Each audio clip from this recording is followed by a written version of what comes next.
Salutations donc à Pasteur Marcelo Tunassi, Son Excellence Monsieur le Président, Madame la Première Dame, les Églises Compassion de la Compassion.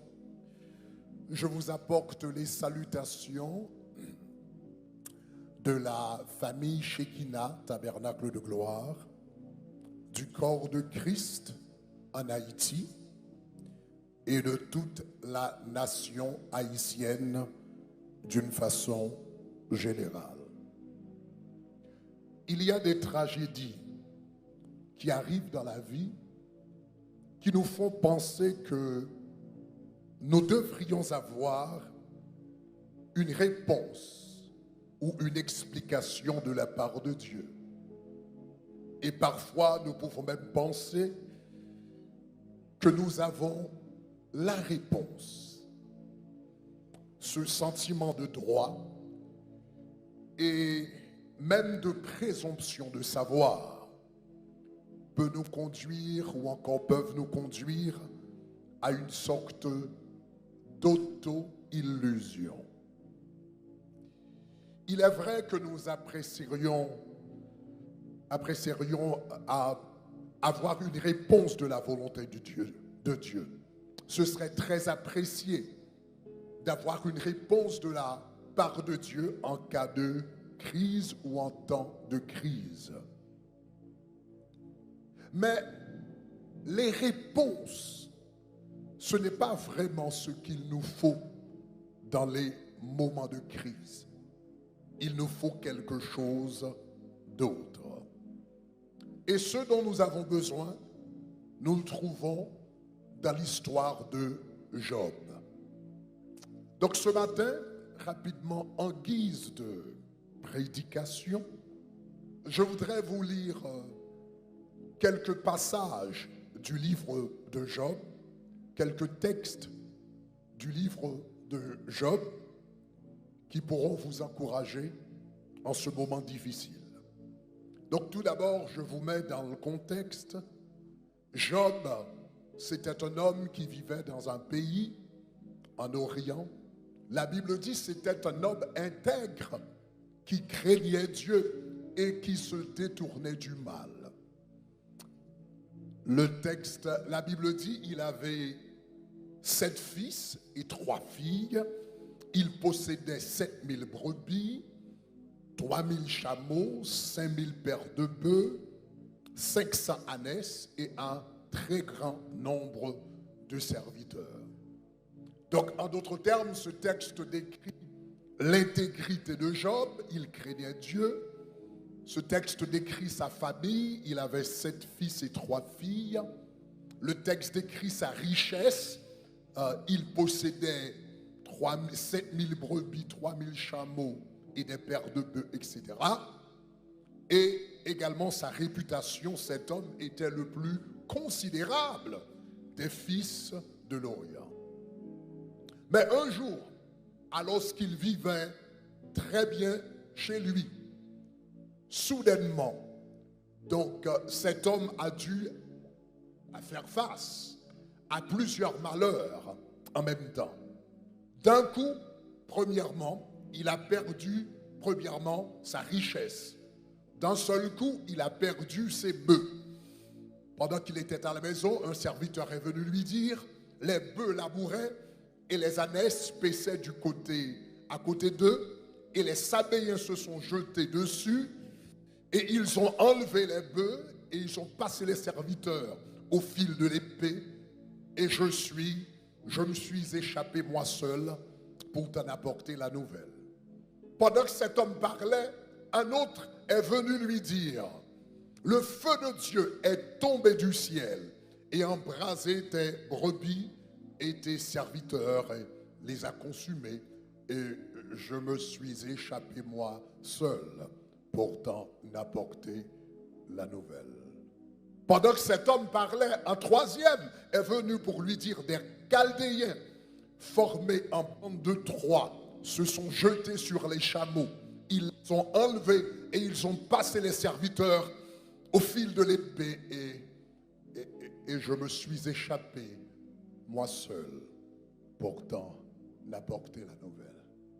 Donc Job s'est dit en lui-même, j'ai perdu toute ma richesse en un seul jour, mais au moins j'ai ma famille. Il n'avait pas encore fini de parler quand un homme est venu pour lui dire, voici un grand vent est venu de l'autre côté du désert et a frappé les 4 coins de la maison et elle s'est écroulée sur les jeunes gens. Ils sont tous morts. Et je me suis échappé pour t'en apporter la nouvelle. En un seul jour, cet homme a perdu sa richesse, ses serviteurs, sa maison et sa famille. La première réaction de Job, la première réaction de Job, c'était de dire que l'Éternel a ôté et l'Éternel a donné, que le nom de l'Éternel soit béni. Mais ça, c'était la première réaction. Job en a eu d'autres après celle-ci qui n'étaient pas aussi positives. Job a eu une deuxième réaction dans Job chapitre 3, quand la frustration a commencé à s'installer dans sa vie. Les amis n'étaient plus là, les parents n'étaient plus là, et il était tout seul chez lui. Et la frustration a commencé à s'installer en lui. Il a dit dans Job chapitre 3, verset 3, « Périsse le jour où je suis né. » Et la nuit qui dit, un enfant mâle est conçu. Job était tellement frustré qu'il est même arrivé à dire, pourquoi ne suis-je pas mort dans le ventre de ma mère? Et pourquoi n'ai-je pas expiré aux sorties des entrailles? Donc, Job à un moment était peut-être même devenu un peu suicidaire. C'était sa deuxième réaction. Et la troisième réaction de Job, que nous trouvons dans Job chapitre 31, c'est qu'il a traduit Dieu en tribunal. Il a dit, après un temps, il a dit, mais c'est pas correct, c'est pas juste. Donc, Job chapitre 31, verset 1er, Job dit, j'avais fait un pacte avec mes yeux que je n'aurais pas arrêté mes regards sur une vierge. Généralement, quand des hommes ont du succès, quand ils sont prospères économiquement, ils ont tendance à utiliser leur richesse pour, je ne sais pas, pour se procurer de dizaines et dizaines et peut-être centaines de femmes comme Salomon. Mais Job a dit, moi, j'étais prospère, j'avais de l'argent, j'étais le plus considérable des fils de l'Orient, mais je n'ai jamais commis d'adultère. Je n'ai jamais commis de fornication. J'avais même fait un pacte, une alliance avec mes yeux que je n'arrêterai pas même mes regards sur une vierge. Et Job continue dans Job 31, verset 2. Mais quelle part Dieu m'a réservé d'en haut? Quel héritage le Tout-Puissant m'a envoyé des cieux? Job continue pour dire, la ruine n'est-elle pas pour le méchant et le malheur pour ceux qui commettent l'iniquité? Donc Job a dit, je suis confus, je ne comprends pas. J'ai mené une vie de droiture, j'ai mené une vie d'intégrité, j'ai mené une vie d'obéissance, mais quel héritage le Seigneur m'a réservé d'en haut? C'est qu'il a pris toute ma famille dans un seul jour. Est-ce que ça, c'est l'héritage des serviteurs de Dieu? Donc dans Job 31, le verset 4, Job 31, le verset 4, Job a dit, Dieu n'a-t-il pas connu mes voies? Donc Job a dit, on dit souvent que Dieu est omniscient, mais peut-être qu'il n'a pas connu mes voies. Peut-être qu'il n'est pas au courant de ma droiture, de mon intégrité et de mon obéissance. Il dit, n'a-t-il pas compté tous mes pas? Et il continue au verset 5 pour dire, si j'ai marché dans le mensonge, si mon pied a couru vers la fraude, que Dieu me pèse dans des balances justes. Et il reconnaîtra mon intégrité. Que Dieu me pèse dans des balances justes. Job a dit, Seigneur, il y a un problème. Ta balance ne fonctionne pas. Tu as une balance déséquilibrée. Tu as une balance mal ajustée. Que le Seigneur me pèse sur des balances justes. Ta balance n'est pas juste. Alors tu reconnaîtras mon intégrité. Le Seigneur a laissé parler Job. Et dans Job chapitre 38, le Seigneur répond aux interrogations de Job. Le Seigneur répond avec ces mots au verset 1er. L'Éternel répondit du milieu de la tempête et dit, qui est celui qui obscurcit mes desseins par des discours sans intelligence? Qui est celui qui obscurcit mes desseins par des discours sans intelligence? Et le Seigneur dit à Job, saint terrain, comme un vaillant homme, je t'interrogerai et tu m'instruiras. Job dit, puisque tu as dit, je ne connais pas tes voies, puisque tu as dit, ma balance n'est pas juste, donc cela veut dire, Job, tu sais mieux que moi. Donc je vais te poser quelques questions et toi, Job, tu vas m'instruire. Tu vas m'enseigner comment gouverner le monde et comment faire les choses. Donc Job, c'est terrain, je vais te poser quelques questions et toi, tu m'instruiras. Et le Seigneur commence. Où étais-tu quand je fondais la terre? Première question. Le jour où j'ai dit que la lumière soit et la lumière fut, où étais-tu, Job? Parce que tu es plus intelligent que moi, tu dois pouvoir répondre à mes questions. Le Seigneur dit, dis-le si tu as de l'intelligence. Et au verset 4, le Seigneur dit, qui en a fixé les dimensions? Le sais-tu? Si la terre était plus grande, elle ne pourrait pas fonctionner comme elle fonctionne maintenant. Si la terre était plus petite, elle ne pourrait pas fonctionner comme elle fonctionne maintenant. La vie humaine ne serait pas possible si la terre était plus petite ou plus grande. Donc Dieu a dit à Job, qui a fait les travaux mathématiques, physiques, astrophysiques pour pouvoir déterminer les dimensions de la terre? Job, réponds-moi. Le Seigneur a dit à Job, sur quoi ces bases sont-elles appuyées? La terre, c'est comme une balle au milieu de l'espace. Il n'y a pas de colonne, il n'y a pas de pilier, il n'y a pas de poteau.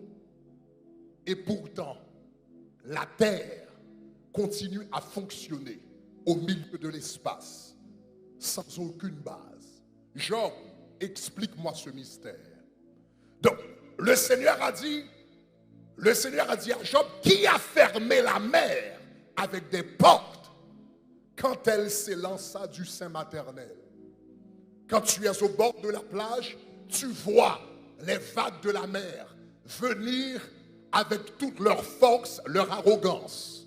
Mais quand il arrive au bord de la mer, soudainement, eh bien, les vagues s'abattent, soudainement leur force se diminue et elles font du recul.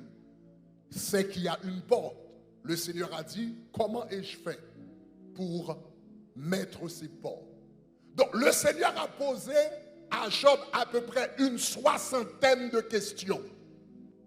Parce que Job, tu es plus intelligent que moi, tu dois répondre à ces questions. Comment Job a répondu?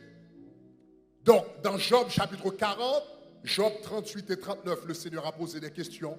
Dans Job chapitre 40, la Bible dit, l'Éternel dit au verset 6 à Job du milieu de la tempête, c'est terrain comme un vaillant homme. Le Seigneur a dit plutôt, dit plutôt à Job, chapitre 40, verset 1er, est-ce que Job, celui qui dispute, Job 40, verset 2, le Seigneur a dit, celui qui dispute contre le Tout-Puissant, est-il convaincu? Celui qui conteste avec Dieu, a-t-il une réplique à faire? Et Job répondit au verset 3, voici, je suis trop peu de choses, que répliquerai-je? Job dit, je mets la main sur la bouche, j'ai parlé une fois, je ne répondrai plus. 2 fois et je n'ajoute rien. Et le Seigneur continue au chapitre 40 et 41 à poser d'autres questions à Job. Et Job encore a réagi. Job a finalement dit, je reconnais que tu peux tout et que rien ne s'oppose à tes pensées. Oui, j'ai parlé sans les comprendre de merveilles qui me dépassent et que je ne conçois pas. Et Job dit, c'est pourquoi je me condamne et je me repens sur la poussière et sur la cendre. Donc c'est très intéressant que Job passait par un moment de crise. À un moment, il a dit à Dieu que Seigneur, tu es injuste, tu n'as pas connu mon intégrité. Mais le Seigneur lui a posé des questions pour lui faire comprendre qu'il n'est pas aussi intelligent qu'il le pensait. Le Seigneur lui a posé des questions pour lui faire comprendre que je suis souverain. Et le Seigneur est même arrivé. Le Seigneur a même dit à Job, de qui suis-je le débiteur? Je le paierai. En d'autres termes, Dieu voulait dire à Job, je suis souverain. Je fais tout ce que je veux, où je veux, aussi longtemps que je veux, avec qui que je veux, et je n'ai à rendre compte à personne, parce que je suis Dieu. Donc Job s'est dit, tu es le Tout-Puissant, et tu fais ce que tu veux. Donc Job a reconnu la souveraineté de Dieu. Job voulait des réponses, mais le Seigneur ne lui a pas donné des réponses. Il a posé des questions, mais le Seigneur a refusé de répondre aux questions. Mais si le Seigneur ne lui a pas donné de réponse, qu'est-ce que le Seigneur lui a donné? Puisqu'il n'a pas répondu à ces questions, qu'est-ce qu'il lui a donné? Job nous dit, mon oreille avait entendu parler de toi, mais maintenant, mon œil t'a vu. Dans mon intégrité, mon oreille avait entendu parler de toi. Dans ma droiture, mon oreille avait entendu parler de toi. Dans ma vie d'obéissance, mon oreille avait entendu parler de toi. Mais dans cette crise, dans cette épreuve, dans cette difficulté, mes yeux t'ont vu. En d'autres termes, Dieu s'est approché de lui au milieu de la crise. Dans les moments difficiles, souvent nous demandons à Dieu de nous donner des réponses. Le Seigneur ne nous donne pas de réponse, mais il nous donne sa présence. Donc, aujourd'hui, Mon ami pasteur Marcelon, ce que le Seigneur te donne, c'est sa présence. La famille Tsunasi, ce qu'il vous donne, c'est sa présence. La famille Kandolo, ce qu'il vous donne, c'est sa présence. Les églises Compassion, ce qu'il vous donne, c'est sa présence. Le corps du Christ à RDC, ce qu'il vous donne, c'est sa présence. Et si vous avez la présence, vous avez tout ce qu'il vous faut. Que le Seigneur vous bénisse. Vous bénisse, soyez.